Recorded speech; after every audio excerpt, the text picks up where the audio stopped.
Bonne année à vous, chers internautes. Le premier numéro de la rétrospective pour l'an 2025.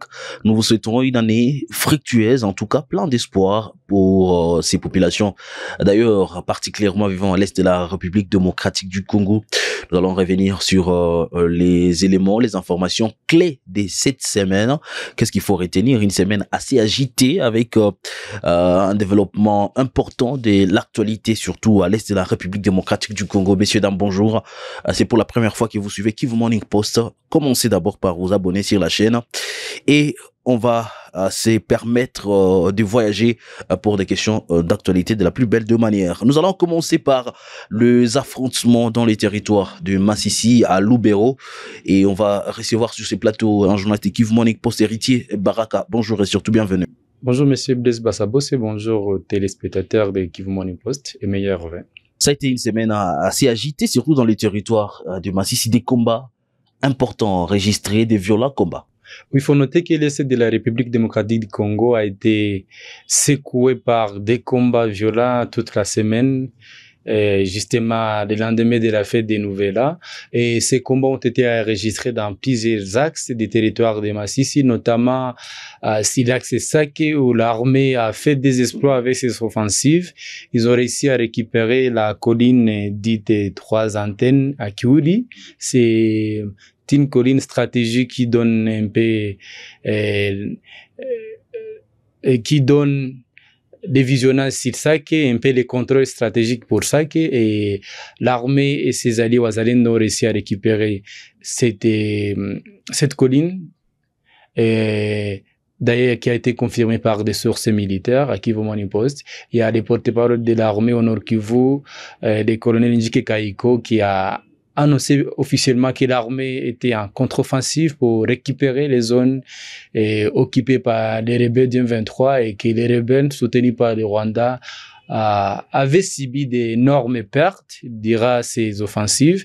Et il y a eu, outre ce qui s'est passé à Sake, il y a eu des combats dans les groupements Muvunyi Shanga, c'est dans les territoires de Massissi, c'est là que c'est Boereman à Minova, où des combats sont intenses depuis le début de la semaine, mais de ces côtés, il n'y a pas eu d'avancée, que ce soit en Dumba, Kabas, c'est statico.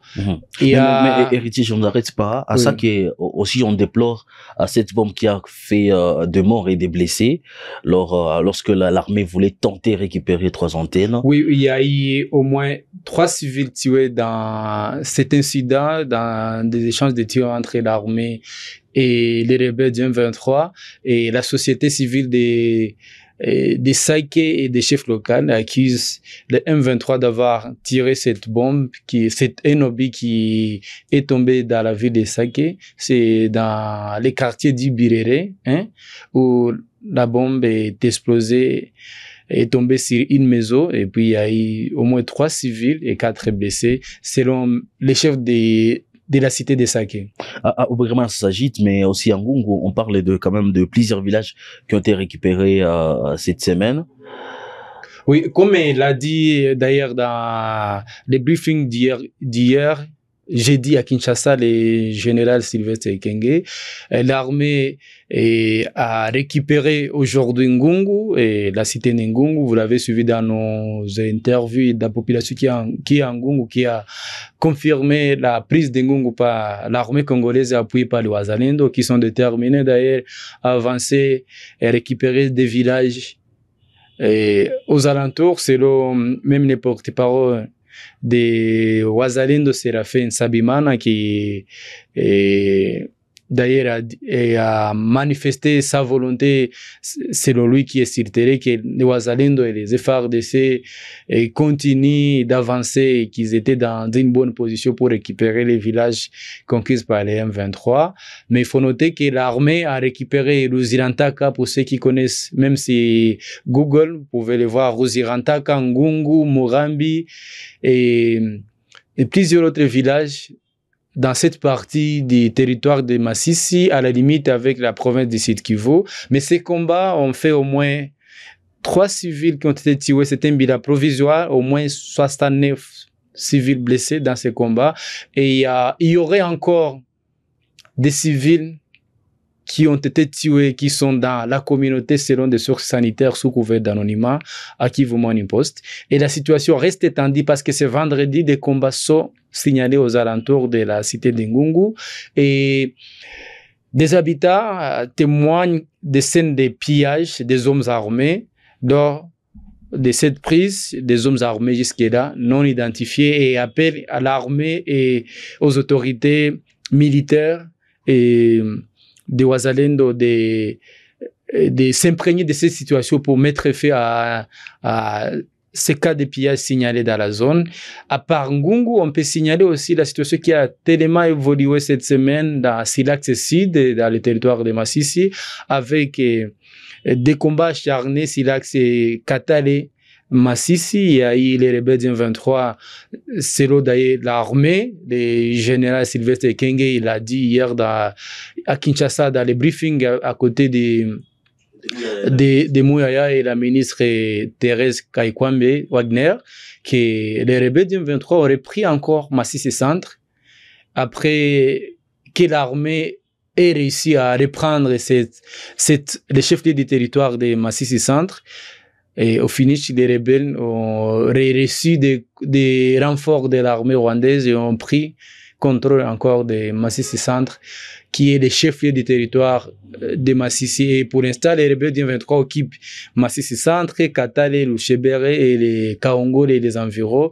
Mais selon des habitats, les Wazalendo et l'armée sont toujours aux alentours et tout peut arriver parce que l'armée a indiqué hier dans ce briefing qu'elle était déterminée à reconquérir les zones occupées par les M23 et vous l'avez suivi le mercredi dans le Conseil supérieur de la défense et la RDC a semblé afficher sa position de prendre l'option militaire pour récupérer, je cite, les zones conquises par les rebelles du 23. Et dans ce briefing, on a dit, je cite, que l'armée monte en puissance cette fois-ci pour ramener la paix dans des zones, j'ai dit, occupées par les rebelles.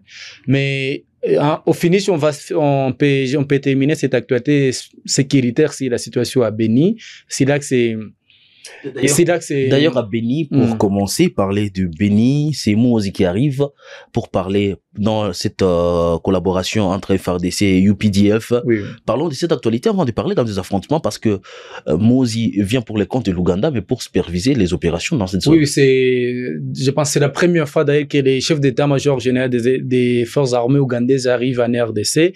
Il est arrivé hier à Béni où il a selon le colonel Mike Azuka, il était venu fêter avec des troupes ougandaises qui sont si les seuls Congolais qui combattent aux côtés de l'armée contre les ADF alliés à l'État islamique. Il était à Béni et il a fait aussi escale à Ituri, à Luna, où il était accompagné des officiers de l'armée congolaise et des officiers ougandaises. Et après, la même journée d'hier, il est rentré en Ouganda. D'accord. Alors, avant de parler de ces rapports, de ces mini-rapports, d'abord une partie du mini-rapport du groupe d'experts en République démocratique du Congo. Est-ce que, au regard de ces développements de la situation sécuritaire, à la fois à Massissi, à Lubero, et on peut dire qu'il y a quand même espoir pour les populations? Oui, avant de répondre à cette question, il faut noter aussi si la situation était très tendue dans les Massissi, il y a eu aussi des combats qui ont continué jusqu'à ce matin à Luofu, c'est aussi Mambasa à Limbongo, entre l'armée et les rebelles du 23. Hier, jeudi, il y a eu un civil qui a été tué par Enobi lors de ces affrontements. Et bien sûr, aujourd'hui, avec les offensives de l'armée congolaise, ça semble, il y a de l'espoir pour la population de retrouver la paix selon la société civile, d'ailleurs, qui ont félicité l'armée pour ces offensives, d'avoir opté pour l'option de la guerre, et parce que la société civile, on l'a suivi avec John Banyene, le président de la société civile au Nord Kivu, qui, lui, il est catégorique. La diplomatie a échoué, il faut lancer des offensives et ne pas rester dans la position de cesser les faits. Voilà, et Et aujourd'hui, une grande de l'opinion congolaise félicite l'armée pour ses offensives, mais aussi avec la reprise de Ngungu et plusieurs localités dans la zone qui ont été reprises par l'armée et les Wazalendo. Parlons de ces rapports des experts des Nations Unies. D'abord, qui citent en Ituri les groupes armés Zaïre alliés à la coalition AFC M23 s'est concentré sur l'établissement de nouveaux fronts contre les forces armées de la République démocratique du Congo.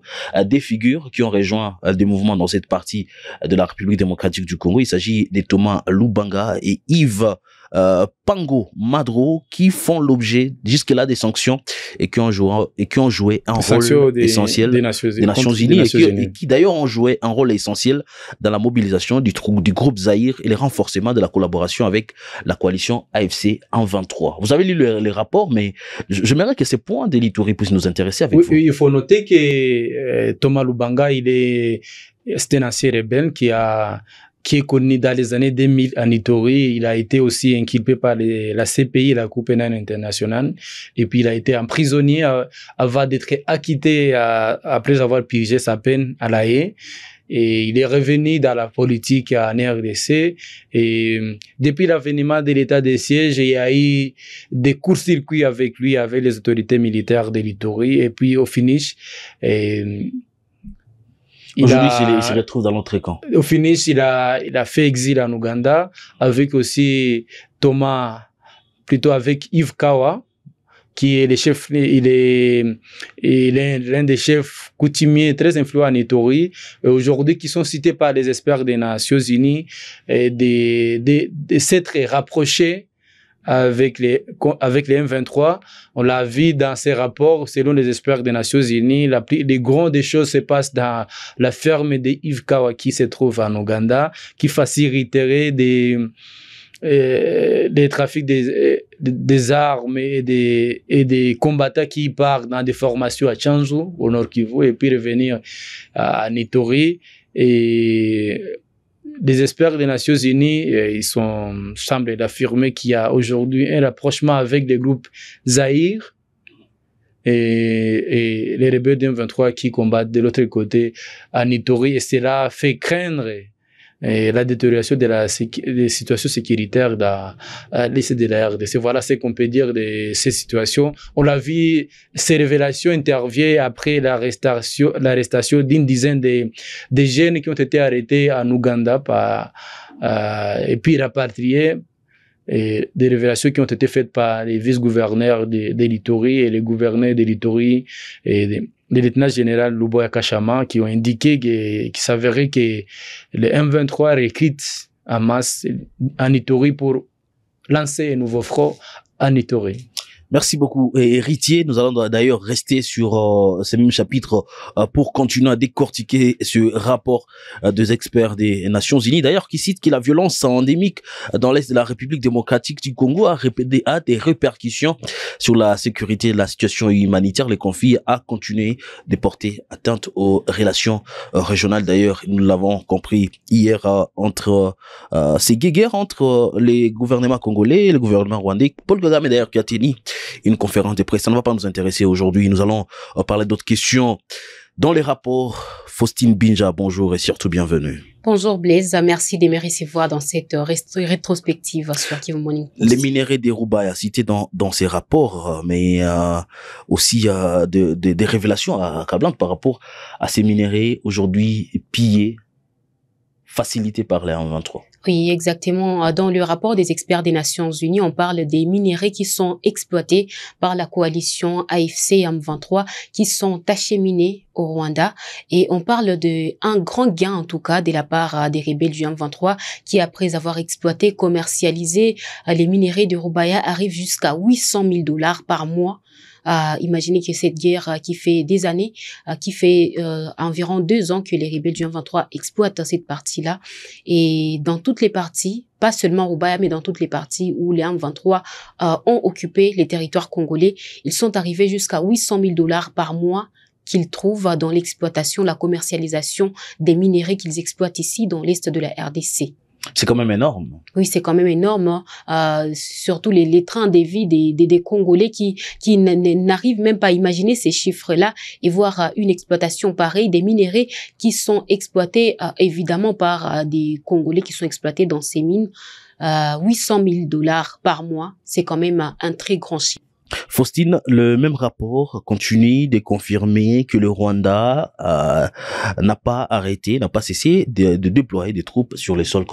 Exactement, comme le dit le rapport, les militaires rwandais sont tout le temps envoyés sur le sol congolais pour combattre les forces armées de la RDC, mais également les combattants Wazalendo. Selon le rapport des experts de l'ONU, on parle d'environ 3 000 à 4 000 hommes, les soldats, les militaires rwandais qui sont présentement sur le sol congolais en train de combattre aux côtés de la coalition M23 AFC. Merci beaucoup Faustine, merci d'avoir été avec nous dans cette rétrospective. Meilleurs vœux à vous. Merci à vous Blaise. Nous allons parler du sport pour finir. Le Real Madrid rejoint les FC Barcelone en finale. C'est quand même le match le plus suivi au monde et de retour dans ce week-end. Le FC Barcelone affrontera le Real Madrid le dimanche 12 janvier 2025 pour la finale de la Super Coupe d'Espagne. Pour y arriver, nous allons parler de cette question avec Georges Benouiman. Très bonne mine ce matin. Georges, bonjour et surtout bienvenue. Bonjour Blaise, bonjour à tous les amoureux du sport. Ces matchs sera le match le plus attendu d'ailleurs pour ces week-ends, le Real qui va devoir en découdre avec le Barcelone. Un match coupéré entre les deux géants du football espagnol. Ça sera d'abord revanchard pour le Real Madrid parce que si on revient sur les derniers classicos de la Liga, c'est l'FC Barcelone qui avait renvoyé aux études le Real Madrid sur un score sans appel de 4-0. Donc, c'est un autre classico qui va se jouer dans une autre compétition. Ça ne sera pas la Liga, ça sera plutôt la Supercoupe d'Espagne où on aura un trophée qui du Real Madrid va lancer l'année 2025 avec une consécration. Ça va rester donc une question de temps. Et pour en arriver là, d'abord, c'est l'FC Barcelone qui a validé son ticket en finale en dominant la formation de l'Atlético Bilbao les mercredis sur les scores des débuts à 0. Avec 2 buts marqués par Dejen Gavi qui a lancé la première mèche avant de voir Lamine Yamal qui revenait d'ailleurs d'une blessure qui a inscrit les buts de la victoire et tout le monde croisait les doigts pour voir quelle équipe va rejoindre l'FC Barcelone en finale et c'était le Real Madrid qui a dominé hier la formation des Majorque sur les scores de 3-0. Tout est parti de l'ouverture des scores de Jude Bellingham à la 63e minute et puis on s'achemine pendant qu'on s'acheminait vers la fin de la rencontre. Tout s'est décimé dans les derniers instants de la rencontre où la formation des Majorque a marqué d'abord contre son cas à la 92e minute avant de voir Rodrigo marquer les buts de la victoire à la 95e minute. Donc le Real Madrid a fait part de son expérience face à Majorque pour rejoindre son éternel rival l'FC Barcelone en finale. Donc rendez-vous déjà les dimanches à 12 janvier pour cette finale. La revanche également sera d'abord du Real Madrid qui a perdu récemment face au FC Barcelone, mais aussi Barça sera revanchard dans cette compétition parce que lors de la dernière finale de la Supercoupe, c'est le Real Madrid qui avait dominé l'FC Barcelone en finale. Donc c'est un match où on aura en tout cas des enjeux et puis l'FC Barcelone qui va rester les clubs les plus titrés avec 14 trophées va tenter de renforcer son armoirie avec un 15e trophée et puis le Real Madrid va chercher également à conserver son titre. Donc on aura beaucoup d'enjeux pour cette finale et moi je vis le commentaire de certains fanatiques du Real Madrid qui se disaient que les dimanches les fans de Barça vont nous montrer comment ils nous ont battu 4-0 chez nous en déplacement. En République démocratique du Congo, les sports est à la une, surtout sur le plan national. Ouais, c'est les championnats national de la RDC qui fait couler beaucoup d'encre et salive. Vous le savez, après la clôture de la phase aller du championnat national, la Linafoot a publié les calendriers pour la phase retour, mais il y a eu un communiqué de la FECOFA que venir demander à la Linafoot de surseoir son calendrier afin de suspendre la phase retour pour passer directement à l'étape des playoffs. Une situation que la Linafoot n'a pas compris parce qu'on a fini la phase aller, il fallait déjà entamer la phase retour et normalement la phase retour devrait commencer déjà ce week-end avec Dauphin Noir qui normalement devrait jouer face à la formation d'Étoile du Kivu. Mais la FECOFA a demandé à l'Linafoot de surseoir son calendrier, suspendre ses calendriers pour passer déjà à l'étape des playoffs parce que bientôt là, ça sera les championnats d'Afrique des Nations qui aura lieu au Kenya, en Ouganda et en Tanzanie. La compétition démarre du 1er février au 28. Donc la FECOFA estime que ça serait important de suspendre les championnats nationaux de la RDC pour permettre aux Congolais de préparer cette compétition. Pourtant, la Linafoot prépare également cette compétition parce que tous ces joueurs qui vont jouer les championnats d'Afrique des Nations profitent de cette compétition nationale pour se mettre en jambe, tout simplement parce que c'est une compétition réservée aux joueurs évoluant au pays. Et puis, si on continue avec ces genres de situations, l'arrêt du championnat, la suspension du championnat, aucun jour la RDC aura cette occasion d'attirer des grands diffuseurs pour venir faire vivre les talents congolais en Europe. Je vais parler du championnat ivoirien qui est suivi sur des médias français et ça permet en fait aux talents ivoiriens d'être vus. Voilà pourquoi beaucoup des Ivoiriens évoluent en France, beaucoup des Sénégalais évoluent de ces côtés-là parce que tout simplement leurs championnats sont médiatisés au niveau international. Mais chez nous, avec la suspension du championnat, l'arrêt du championnat, les reports des matchs, donc ça ne montrait pas l'image du football congolais et ça ne permet pas à la RDC d'avoir un beau champion. Parce que quand on arrête un championnat à la phase aller, automatiquement l'équipe qui a occupé la première position gagne la compétition. Pourtant, lors de la phase retour, il peut y avoir des revirements de situation. Merci beaucoup, Georges Benmouima. Merci surtout d'avoir été avec nous. Merci, Blaise. L'analyse s'ajoute à la collecte, les traitements et la diffusion d'informations sur Kivu Morning Post. Cela vous permet de comprendre ce qui se passe avec l'objectif de vous transformer. Kivu Morning Post, informé pour transformer. Merci d'avoir été avec nous. Portez-vous bien.